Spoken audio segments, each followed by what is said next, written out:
நல்லதே நினையுங்கள், நல்லதே நடக்கும். மே 3, 2025 விருச்சிக ராசிக்காரர்களுக்கான இன்றைய பலன்கள். விருச்சிக ராசிக்கு இன்றைய மாலை 6 மணி வரை சந்திராஸ்த அமைப்புகள் இருக்குது. அதன் பிறகு உங்களுக்கு மிகப்பெரிய சிக்கல்கள் எதுவும் இல்லாத ஒரு வாரமாக இந்த வாரம் நிச்சயமாக அமையும். இன்றைய நாளில் கொஞ்சம் நிதானத்தோடு இருங்க.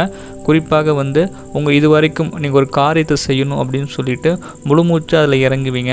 அதை எடுத்தோடனே அந்த காரியம் கைகூடாது. நம்முடைய எண்ணங்களுக்கு ஏற்ற மாதிரி நம்ம கூட இருக்கவங்க கரெக்டாக அதில் பாலிசை, அதாவது நம்ம கூட சேர்ந்து இயங்க மாட்டாங்க.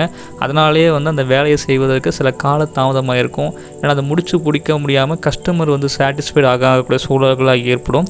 இருந்தாலும் இந்த நாளோட இறுதியில் நிச்சயமாக உங்களுக்கு எல்லாமே பாசிட்டிவாக சக்ஸஸ்ஃபுல்லாக தான் அமையும்.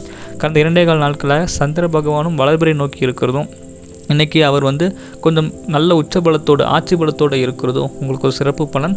குறிப்பாக விருச்சிக ராசிக்காரங்களுடைய கிரகமான செவ்வாய் நீச்சமாகி பின் நீச்சபங்க ராஜயோகத்தை அடைவது அப்படிங்கிறது ஒரு சிறப்பான அமைப்பு. அதனால் சகோதரர்கள் மூலமான சில நல்ல வருமானம், வருவாய்கள், அவங்களுடைய ஆதாயம் இருக்கும். சரிங்களா? உங்களுடைய தோல் வலிமை அதிகரிக்கும். கஷ்ட காலங்களில் உதவுவதற்கு உங்கள் சகோதர சகோதரிகள் மூலமான ஒரு ஆதரவு கரம் கிடைக்கக்கூடிய ஒரு நாள். இன்றைக்கி சொத்து விவகாரங்களில் உங்களுக்கு பாசிட்டிவாக இருக்கும். அதாவது பக்கத்து வீட்டு உங்களோட நிலம் பக்கத்து வீட்டுக்காரங்களோட எக்ஸ்டெண்ட் பண்ணி அவங்க சிறு சண்டை சச்சரவுகள் இருக்குது, இல்லை கோர்ட்டு வம்பு வழக்கு வரைக்கும் போயிருந்தாலும் கூட இன்றைக்கி சாதகமான ஒரு அமைப்புகள்லாம் இருக்குது. சரிங்களா? பேச்சுவார்த்தையின் மூலமாகவே தங்களுக்கு இடையே இருக்கக்கூடிய கருத்து வேறுபாடுகளை தீர்த்துக்கக்கூடிய ஒரு அருமையான நாளாகவும் விருச்சிக ராசிக்கு இன்னைக்கு இருக்குது. கொஞ்சம் நிதானத்தோடு இருங்க, பொறுமையாக இருங்க. எல்லாமே உங்களுக்கு கைகூடி வரப்போகிறது.